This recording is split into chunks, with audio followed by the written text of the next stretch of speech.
So basically, you have to decide, which is pretty easy, which type of person you are. Are you lack of motivation, or you've got the motivation and then you've hit that wall? And the hardest part is, sometimes the hardest part is convincing people that they have the knowledge and self confidence to take on a business, to take on a role. And we've got to almost coerce them in a sense, or convince them that they can do these things. Welcome to the Life by Design podcast. I'm your host, Kim Ward, a certified master life and business coach, NLP practitioner, and your guide to building a life and business that you absolutely love. Here, we're all about empowering family-focused entrepreneurs to design a leveraged business that supports your dreams, your values, and most importantly, your family. Each episode, we'll dive into practical strategies, mindset shifts, and powerful insights to help you create unstoppable momentum and lasting success without sacrificing what matters most. Whether you're looking to grow your business or get unstuck or align your goals with your lifestyle, you're in the right place. So let's get intentional, let's get inspired, and let's design a life you love by design. Let's dive in. So welcome, and we're here to discuss the reasons why people need coaches, or of any type, I should say. There are two people that I've come in contact with. Is one version is the person themselves don't really know how to start, or have the personal aggression to do things, or they're people that are doing things great, but meet a certain wall or a height in what they're trying to accomplish, and they don't know how to go any further. Have you come into that? Of course. Are we talking about just business or coaches in general? I guess they're one and the same, no? I mean, yeah.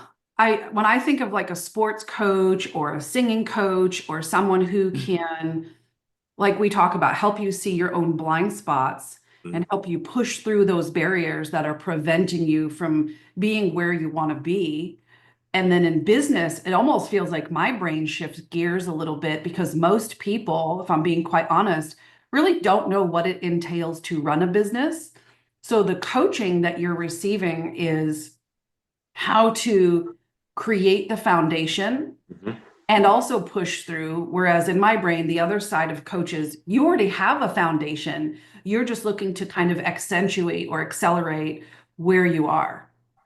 Right. So basically, you have to decide, which is pretty easy, which type of person you are. Are you lack of motivation, or you've got the motivation and then you've hit that wall? And the hardest part is, sometimes the hardest part is convincing people that they have the knowledge and self confidence to take on a business, to take on a role. And we've got to almost coerce them in a sense, or convince them that they can do these things. Because it's new. Because it's new. There's that natural learning curve where I don't know why when we get into business, we don't give ourselves grace anymore. We step out. I always say this when I was in the network marketing space. It's like, we know how to be humans. We know how to have a job and do the work we need to do. But when we step into this arena, it's like our brain falls out of our head. And I just see a bunch of spastic people running around like ignorance on fire. Well, I bet you a lot of people are going through life just punching the clock 9 to 5. They get what work they can get done. And like you said before, they go home. Yeah. And when you have your own business from the house, or your own business in general, it's hard to set those guidelines. And it's such a drastic change between the people that don't really know what to do or don't have the motivation.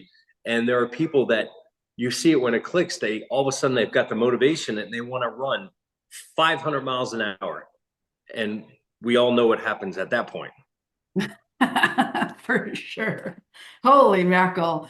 Running a home business, I always say this, it's one of the hardest things there is to do, because you're switching gears constantly between being the administration, being the marketing team, really having to hold your own feet to the fire in terms of commitment, accountability, And without those confinements of a job, of an employer, really, it doesn't have to be a job, an employer setting those expectations for us, we have all this newfound freedom and we don't know what to do with it. So having a coach, I always tease our clients and I say, we bowl a lot as a family. And Mr. Ward has graduated from not using the bumpers, what a show off. But Adriana and I keep our bumpers up. I need them. So I tell our clients, like, we are those bumpers for you. You have so much room and you know what direction you're headed, but we're right here to say, hey, you're going a little bit out of bounds. You're going out of boundaries here. And we just kind of tap you right back onto the track that you're meant to be on. So a good coach will do that and be that for you. So we're basically talking on two different spectrums here. We're talking you're working too hard and also we're hinting and discussing about the people that don't work at all. They're paralyzed when it comes to just simply doing anything. And the hardest part, again, is convincing the people to do stuff. Do you run into that a lot where they have assignments, but they don't want to do it, basically? You know it. And so let me ask you, why do you do that? Why do you do that? You know, we talk about pressure perform and we talk about pressure paralyze. And you see that our clients and people in this space will use the word overwhelm a lot. And I'm overwhelmed. And I'm here to tell you, overwhelm doesn't exist. The perception of overwhelm is very real. And that's when we're just trying to focus on way too many things at once. You know, the human brain can only effectively focus on one thing at a time. And so when you're in that pressure paralyze, that's when you're down and out. That's when you don't know what you need to do, but you're really focusing on all the steps, all the things instead of one thing at a time. And that leads to pressure perform. That's where I like to live. I like to live on the edge, right at the edge of the cliff. Yes, you do. Yes, you do. And we talked about someone. I shouldn't say we talked about someone the other day. I was coaching someone the other day, and they were so comfortable in their surroundings, in their financial surroundings. They want so much more to do more, but because their bills are paid for every month by a retirement fund or a pension fund or in stocks or whatever, they don't have that drive. And it's very interesting on how to steer the people that are comfortable and push them and drive them. It's difficult sometimes. So I like to ask, like, you know, why are you doing this? What's in this for you? What are your goals? Why did you start this? And I don't mean why in a defensive way of like, why'd you do this? Because we hear those why questions and we automatically get defensive. And it comes from our childhood, like, why are you doing that? And you know, like, I'm freezing because I'm doing something wrong. So when we hear the words, why are you? Again, we freeze up and we're like, what am I doing? So I like to ask, like, what's in this for you? What inspired you to create this business? Why do you want to do the things that you say you want to do? Because you and I both know comfortability is a dangerous spot. You know, I launched this business 10 years ago after a very traumatic incident. I'm blessed. I'm blessed that it happened. I'm blessed that we can look back and reflect and say, what's in this for me? As a human, you're going to get slapped with challenges and adversity, and life is going to happen. I mean, we have life happening to us right now, and the business still has to go on because that's what we choose. So what's in this for you? For me, Rich working at the fire station, I wanted to be home with our baby. You know, I've been there and done the daycare thing, and life is so precious. Time is so precious. And for me, it was like, I wanted more time for us as a family. And I wanted Rich and I to raise our child together without us, one of us, or both of us trading time for money, to take that hard-earned money and just hand it over to someone else to raise our child. That didn't work for me. So it was like stepping into, okay, am I going to choose pressure perform or pressure paralyzed, where I sit in the corner and chew my nails and say, I don't know what to do. And because as a human being, it's all or none mentality, let's face it. But we have to get into the understanding of taking the action and doing the thing. Even though we don't see the results right now, we're planting the seeds. We have what I call invisible results. When we do the thing, whatever the thing is, the one thing at a time, so that you don't have overwhelm for a long enough period of time, the results will show up, and for us, they did. And now we get to help other people create that for themselves. It's almost like you have to do a mental checklist of, okay, I'm thinking about quitting my job. Why do I want to quit my job? Why do I want to start a business? And you really have to do a checklist to make sure that it's something that you want, because it's not 9 to 5. It really isn't, until you can get a business up and running and walking by itself or running by itself. It's constant attention, like an infant, really. The business, when you start, it's a little baby. I tell everybody that. I'm like, Do this you thing really? diapers right now. Never heard that. Yep. I All think right. I talked to our group last night about that. I said, you're in diapers and Mhm. then you crawl and then you walk, but it's not all at once. But what do you do, for the humans that you're referring to, when I'm so comfortable because either I have that pension or maybe my husband is making a very sexy salary that I can do enough, but not enough that's income producing, not enough to make an impact. So how do you tap into that motivation when you're comfortable? That is hard, and it's been challenging because you think that when you start a business, the first thing I think of is I'm responsible to my partner. Write down, even it sounds funny, but everyday activities, I'm responsible to my partner. And when you start a business and you start spending money and trying to develop your business, it's you're accountable to that partner. And sometimes I don't know, it's strange because sometimes it's just not enough for some people. It's interesting. That hurts my heart. I mean, it hurts my heart to hear because, I almost want to look at you and say, what does it take? What is it gonna take? And hopefully, we've been through some very severe traumatic instances. And I want to shake people and say, don't let it get to that point where now you have no choice. When we start a business, most of us are looking for choice in our own lives. We want options. Do you want to travel more? Do you want financial flexibility? Do you want to be debt-free? Do you want more time with your loved one, with your family? What is it for you? Right? And figuring that out is going to propel and motivate you unless you're comfortable. And comfortable is a very, very scary place. And I've had people come to me even just this week and say, Kim, no matter what, you show up. You're there when you say you're going to be there. You are on. You are this. You are that. Now, don't get me wrong. We have people see that hard work, but we also have very strict boundaries. We don't work after a certain time in the evening. We don't work on weekends. We're in the hot tub in the middle of the day. We exercise together in your gym, in your garage, your man garage that you're in right now. I want to address that because I've had people say, if you and Rich are so in love and so happy, why do you do your podcast from 2 separate locations? It to me, I hate hearing my voice. I absolutely hate hearing my voice.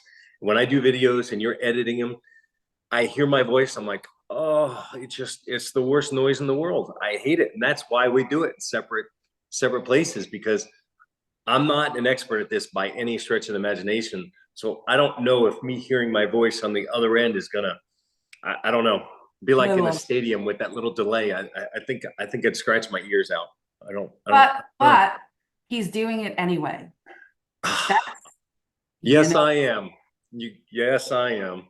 I mean, come on. Back in 2016, when I started doing Facebook Lives and I would scurry to the end of our hallway to the home office, and my makeup and hair had to be perfect, and I'd shut the door and I'd roll up a towel and I'd stuff it under the door just so that my husband didn't hear me. No, And now Now here we are, I'm interviewing you in a sense. And why is that, right? Motivation. Yes. We don't need motivation from any external sources. Mhm. We're accountable to each other. We're accountable to our daughter. We're accountable to the goals that we put on our whiteboard. We're accountable to the life that we want to live. And that's what we want to tap into to help others create for themselves if you really want the life that you say you want. And you know, it's funny, the people that we've talked to and have a comfortability, if you will, you would think that if you're comfortable, dream more. And I think maybe that's part of the problem. People aren't dreaming enough to get excited to make everything happen. And we definitely don't lack the desire for dreaming. We have trips planned and we travel and buy equipment and we have that. And it's not like we're trying to buy, but we're trying to experience everything with our daughter, trying to experience life. And that's why we do what we do. We are motivated by, you know, flying first class and doing all these things and going to the nice hotels and just not worrying about how much dinner is, not worrying about, you know, how much Uber is or how much the flights are. And that should be, I would think should be enough motivation for anybody to do anything. You said the key word, which is experience. We want the experience. We want the memories. When the day comes and we die, we can't take any of this crap with us. Mm-mm. It's about the memories, the experience that you create with your loved ones and sometimes strangers. You know, we get to walk through a pizza shop and meet this nice little old lady and we quietly pay for her meal and walk out without her ever knowing it. You get to do and be and have more. And it's an experience of life. But Rich, I'm telling you, I think when people see those goals and they see those things, they don't believe it's possible for them. I was just going to say almost the exact same thing. They probably don't realize that it's achievable for them. I mean, and I hate when people say it. If I can do it, you can. But it is so true. It is so true. And it used to aggravate me. I'm like, well, that's a great commercial pitch, but it's true. Well, you're a living image of that because, you know, you're retired from the fire department and you sent me cardboard fathead Rich and said, this is the only way I'll ever be on social media. I'll never do it. And I can't really tell people you're retired anymore because now you're coaching, you're in the business. So I tell people he's semi-retired. Well, I do that because that's what I want to do. I miss helping people. I miss motivating people. And I told you before, I after coming back from Palm Beach, I realized that what I was lacking was feeling relevant. Mm-hmm. And I couldn't believe it. It was almost like it hit like it T-boned me. And I knew it was an issue from being the man to a man, but it's all about being relevant. And, you know, I don't want to feel irrelevant. So put yourself in our clients' shoes, you know, those people who are too comfortable. Yeah. What has to happen for you to tap into some kind of motivation just to take the action and quiet the noise? They have to believe in themselves, I think, and they have to be able to dream and know that those dreams are actually possible. And the dream doesn't have to be anything major to start. No. Your brain wants to see those wins. And so what can a win look like for you? You know, for Rich and I, we decided, let's compartmentalize our goals and our desires and our dreams. Let's take it one at a time. Whether we have to start an envelope system to stay organized and accountable, or, you know, looking at the whiteboard that I keep looking at that you can't see. And it's like, okay, if I take one thing at a time and make that happen, we get to cross it off. We get to check the box. And the brain is like, holy crap, we did it. We can do this. And you start to find and develop a whole new belief system. And you start to shed that older version of yourself. And it's just now you're out of diapers. Now you're not crawling and you're starting to walk. And it's one foot in front of the other. And that's how we tackle everyday life, business or otherwise. Yeah. I mean, I used to never want to leave the country. I was like, forget that noise. I'm not doing it. And when we went to London, holy mackerel. But Culture shock. Yeah, but I realized it wasn't the lack of dreaming it, but I made some sort of invisible mindset that I didn't want to do it. And that was it. So it wasn't a dream of mine and it wasn't a concern. But when I actually did it, I realized, holy crap, this is awesome. Mhm. And I think that's the biggest thing I believe is don't limit yourself. Don't put these limitations, these invisible walls up. Don't stop yourself from experiencing things that you might actually absolutely love. And that's what we're here to try to do, to motivate you, to get you unstuck, to surprise your partner. Oh, hey, we're going overseas. I've already got it planned. Let's do it. And we joke around all the time. What do I tell you?